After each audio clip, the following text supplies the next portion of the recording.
Posłuchajmy sobie muzyczki i pooglądajmy, jak strzelają najlepsi na świecie trenerzy. I nie tylko trenerzy. Najbardziej przypada mi do gustu strzelanie Vandala Sherry. Będzie w dalszej części filmu. Do zrobienia tego poradnika skłonił mnie youtuber Azorek. Pod moim filmem Subiektywnie dobre strzały zadał następujące pytanie. Jest pan trenerem strzelectwa? Można wiedzieć, kogo pan trenował z czołówki strzelectwa parkurowego, sportinga lub wieloboju w Polsce? Odpowiedziałem zgodnie z prawdą. Można wiedzieć, kogo z czołówki wytrenowałem. Nikogo. Trenerem strzelectwa nie jestem.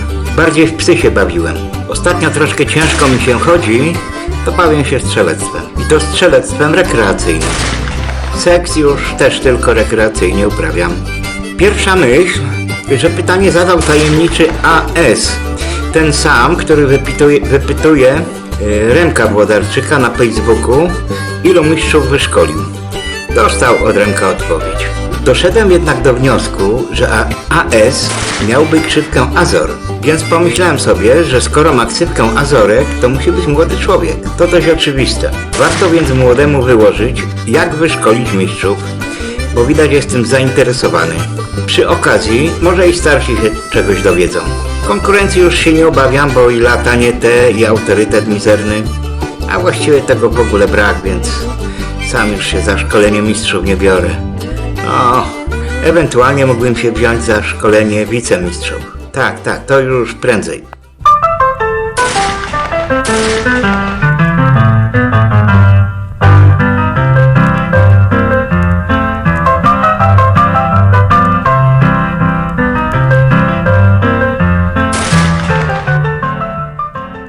O, jest i mój Vandal Sherry. I trochę tak niego przydużo, ale że fajnie strzela, niech się chłopak wyżyje. Oczywistym jest, że zacząć należy od naboru talentów. Jak to zrobić? Ano, staramy się wychwycić na strzelnicach jak najwięcej i najlepiej jak najmłodszych strzelców. Ledwo odrośnie od ziemi, już się nim interesujemy i przekonujemy ojca, że dziecko ma talent. Bez problemu powinniśmy przekonać każdego potencjalnego ucznia, czy jego rodziców, że ma talent. No bo w końcu każdy ma jakiś talent. No, niekoniecznie strzelecki. Ale ostrożność musimy oczywiście zachować. Obserwujemy dyskretnie, jakimi autami hipoteczni kandydaci przyjeżdżają na strzelnicę. Nie musi to być od razu Ferrari czy Mercedes G-klasy. No ale niech to czasami nie będzie Łada czy jakaś RAV4. Jest to bardzo ważne, bo chodzi oczywiście o to, aby się nie spóźniali na treningi. Koniecznie musimy też wcześniej sprawdzić, jaką broń posiada kandydat na mistrza. Jeśli to Krieghoff, Blazer czy inne Perazzi, to spoko. Ale jeśli to Isz, czy za przeproszeniem Turek, no to nie podejmujemy nawet dyskusji, bo będą za często się zdarzały awarie mechanizmów spustowych i no coś tam jeszcze musicie sobie wymyślić. Szczerze mówiąc, jeśli chodzi o Perazzi, mam jednak duże wątpliwości. W finałowym meczu Mistrzostw Europy Anglia-Włochy nomen omen Perazzi fatalnie spudłował. Ale no spójrzmy na to zasłonem milczenia. Nie róbmy antyreklamy niezłej w sumie firmie. Konieczne jest też sprawdzenie, gdzie pracują potencjalni mistrzowie, czy ich rodzice, jeśli kandydaci są jeszcze w wieku szkolnym. Nie wystarczy, że strzelają z Krieghoffów i Cleveru. Jeśli są to właściciele średniej wielkości firm, to nie są oni wystarczająco dyspozycyjni. Brak im zwyczajnie czasu na treningi. Nie inaczej jest z lekarzami, adwokatami, czy za przeproszeniem oczywiście prokuratorami. W żadnym wypadku nie może to być właściciel restauracji, siłowni, gabinetu kosmetycznego czy stadniny koni. Osobiście polecam dyrektorów banków, prezesów spółek Skarbu Państwa czy członków ich rad nadzorczych. Świetnie nadają się też do szkolenia udziałowcy karuzel lewatorskich, no ale niestety tylko do czasu.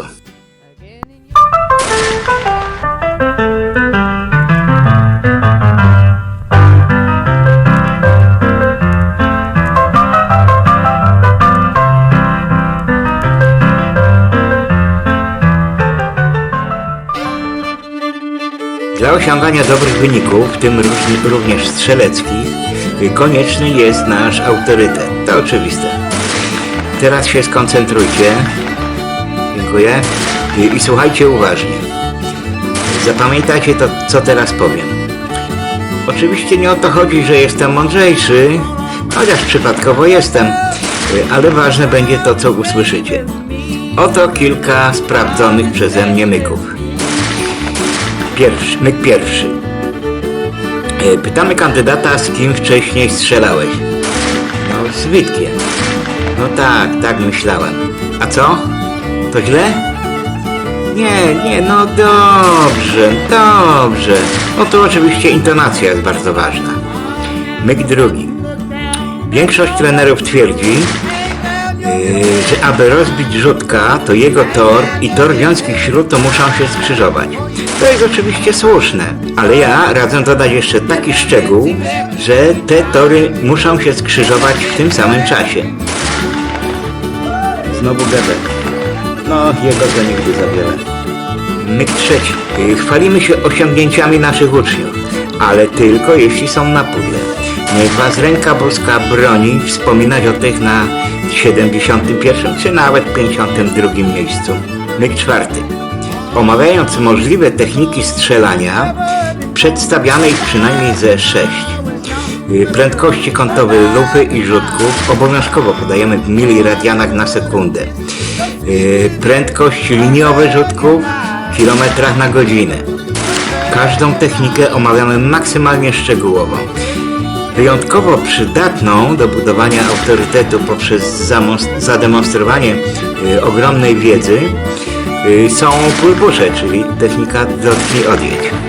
No i teraz się popisujemy, jak dzielimy odjazdy od Rzutka.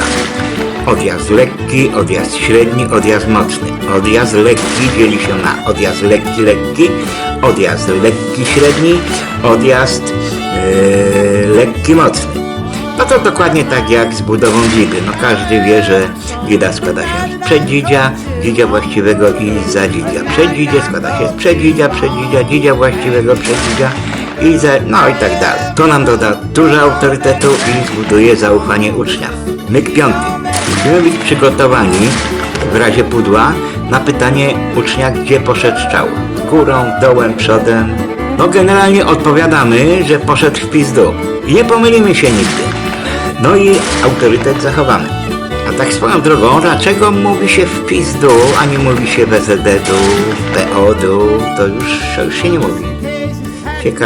Ciekawe, że już za pierwszej komuny funkcjonowało to powiedzenie w pizdu. Ktoś, kto to wymyślił, miał przeczucie. Jakiś przodek Jackowskiego czy co? Inna sprawa, że wiedza, gdzie poszedł strzał w przypadku pudła jest nam potrzebna tak jak w tym dowcipem się posłużę.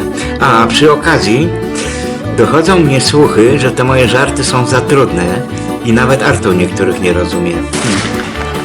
Jest gorzej. Mam takie żarty, których nie rozumiem sam. A szkoda, bo te są pewnie najlepsze. Teraz ten zapowiadany żart. Na okoliczność oczywiście, gdzie poszedł strzał. Idzie facet ulicą, słup. Zadziera głowę, patrzy kartka, wspina się, wspina, czyta. Uwaga, świeżo malowane. Nie inaczej jest z wiedzą, gdzie poszedł strzał. Myk szósty. Nie strzelamy sami do rzutków w obecności ucznia. W żadnym wypadku nie możemy dać się sprowokować, bo jeśli rzutka trafimy, to uczeń powie, no dobra, no ty to co innego. No. A jeśli spudłujemy, to co uczeń powie? Jak mam go trafić, jak nawet ty spudłowałeś? Więc absolutnie nie strzelamy przy uczniach, bo ryzykujemy utratą autorytetu. A i on jest w sumie najważniejszy w tym interesie. Myk siódmy. Przychodzi zawsze taki moment, że uczeń zachowuje się tak, jakby wszystko już wiedział i zaczyna się wymądrzać. W takiej sytuacji celem otrzeźwienia go i zachowania naszego autorytetu trzeba mu wyjaśnić, że posłuszmy się porównaniem. Każdy wie, jak się strzela i każdy wie, jak się żony nie zdradza. No niby proste, ale tylko teoretycznie. W sumie nie jest to takie proste. Do jednego i do drugiego trzeba pokory i doświadczenia. Ja na przykład od dłuższego czasu żony nie zdradzam, prawie w ogóle. Myk ósmy. Paradoksalnie korzystne dla budowania naszego autorytetu są jednak sytuacje, gdy uczeń szuka dodatkowych porad u lepszych trenerów. I tutaj mamy dwie możliwości i obie bardzo dobre. Faktycznie pomoże mu ten drugi trener i zostanie mistrzem, no ale skoro przeszedł wcześniej przez nasze ręce, to zapisujemy sobie do kolekcji kolejnego mistrza. Albo puści na jednych zawodach 4 skidy, na drugich 8 trapów, na trzecich 4 zające. Czekamy wtedy cierpliwie na 5 pudeł na mopie, kilka zer na dziku. Wtedy uczeń wróci do dalszych treningów z nami. Pierwsza opcja wydaje mi się jednak lepsza, chociaż w sumie obie budują autorytet. Ale się ci Amerykanie bawią strzelaniem, tylko pozazdrości.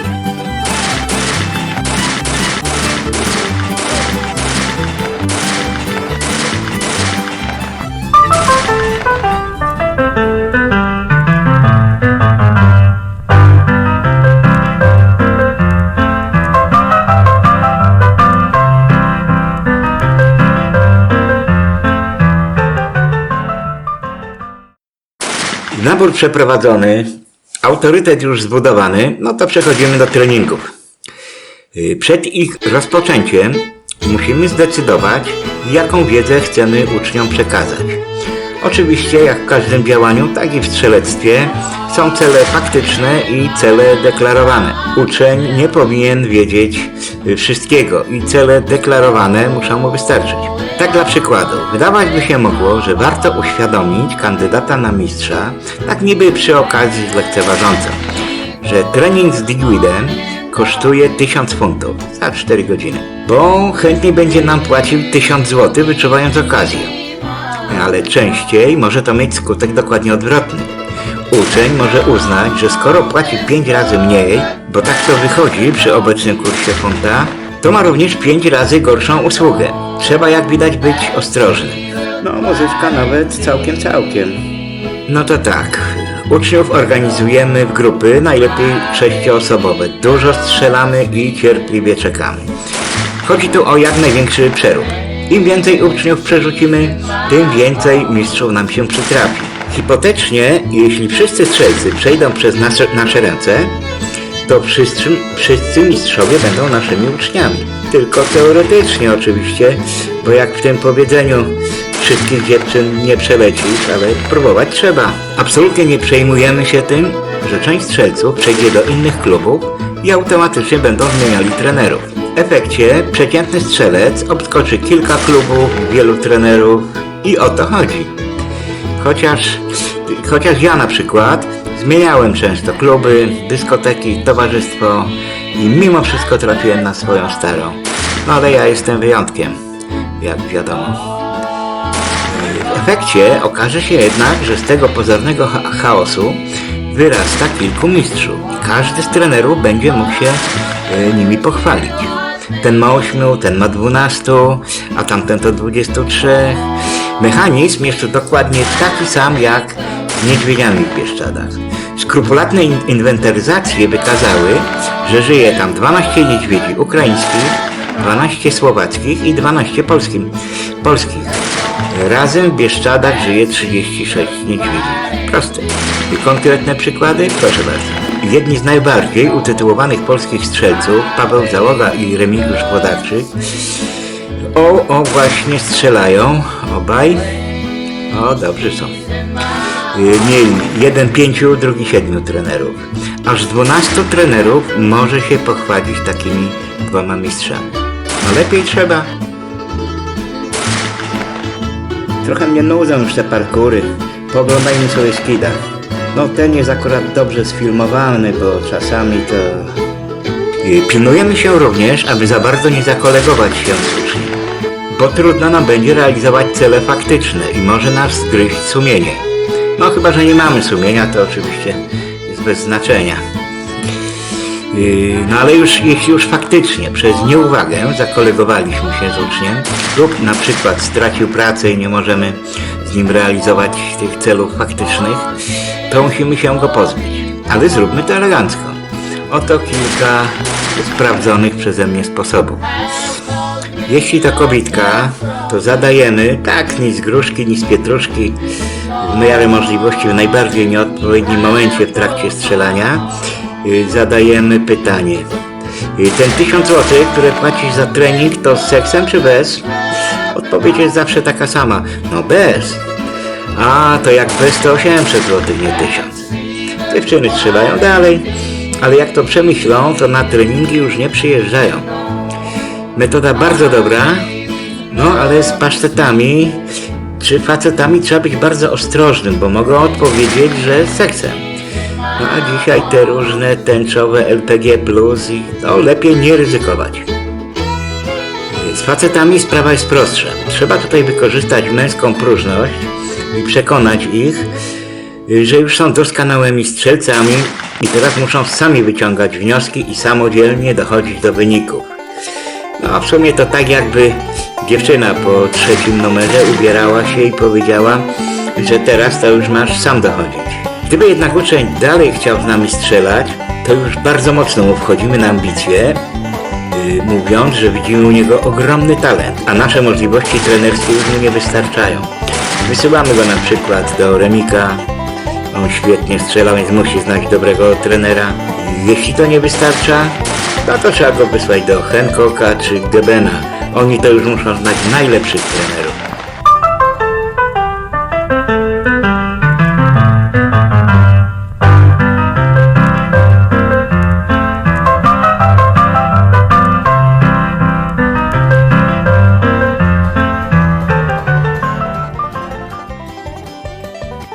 No muszę się przyznać, że popełniłem wiele błędów.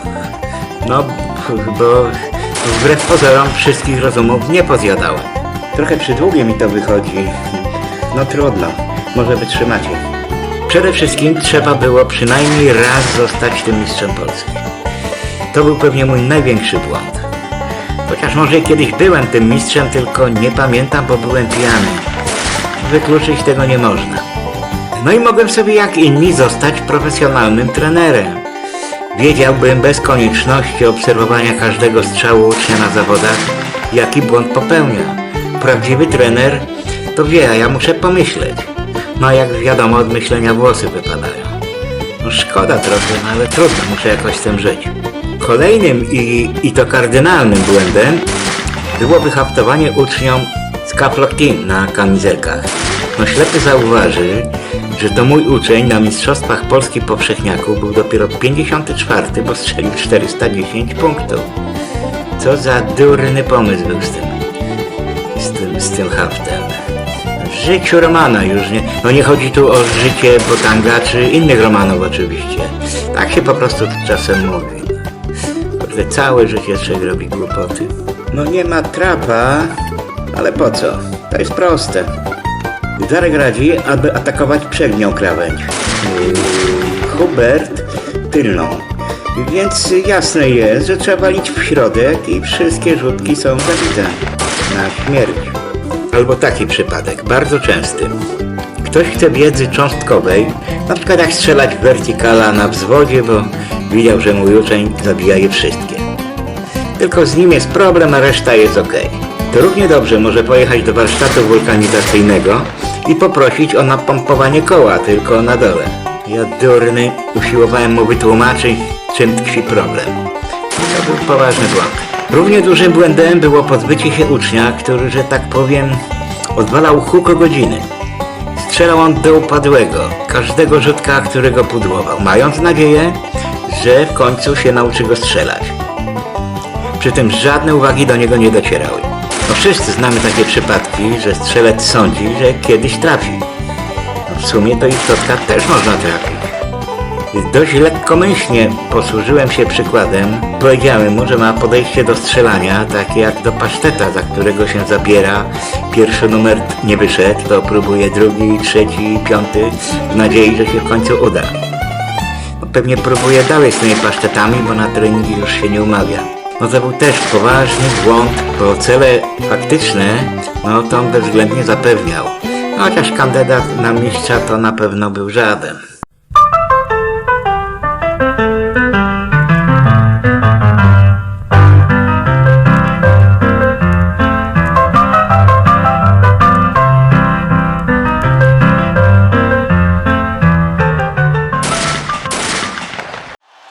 Czasem się tak zastanawiam, po co my tych mistrzów szkolimy?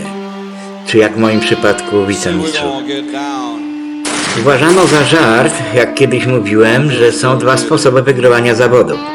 Musimy strzelić lepiej od innych, albo reszta musi strzelić gorzej od nas. Śmiechy były niepotrzebne, bo mój kolega, znający obie te metody, wygrał właśnie Mistrzostwa Polski. Reszta strzeliła jeszcze gorzej od niego. W sumie po co tracić czas na treningi? Ja nie wiem, czy coś takiego mi nie chodzi po głowie, żeby strzelcami zajmował się tylko psycholog, a najlepiej psychiatra sportowy. Zastanawiam się czasami, komu zależy na tym, aby Polacy szybko i dobrze nauczyli się strzelać. Producentom amunicji? Oczywiście nie, w żadnym wypadku.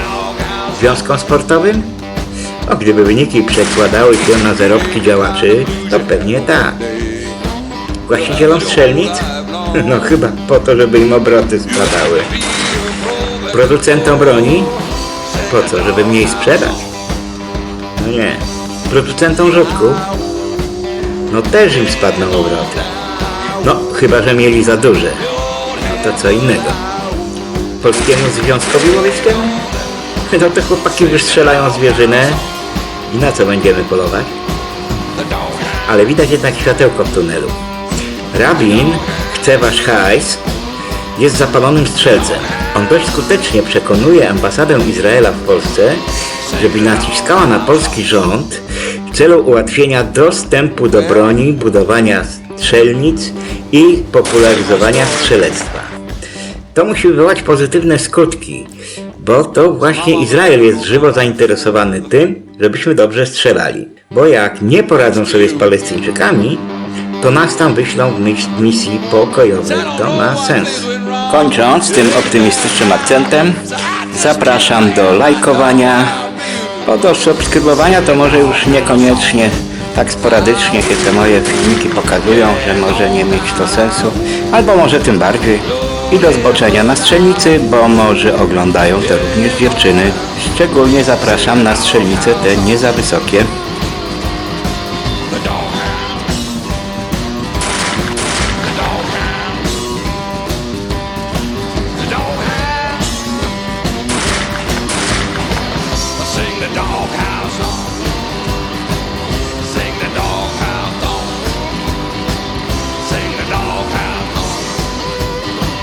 Sing the dog.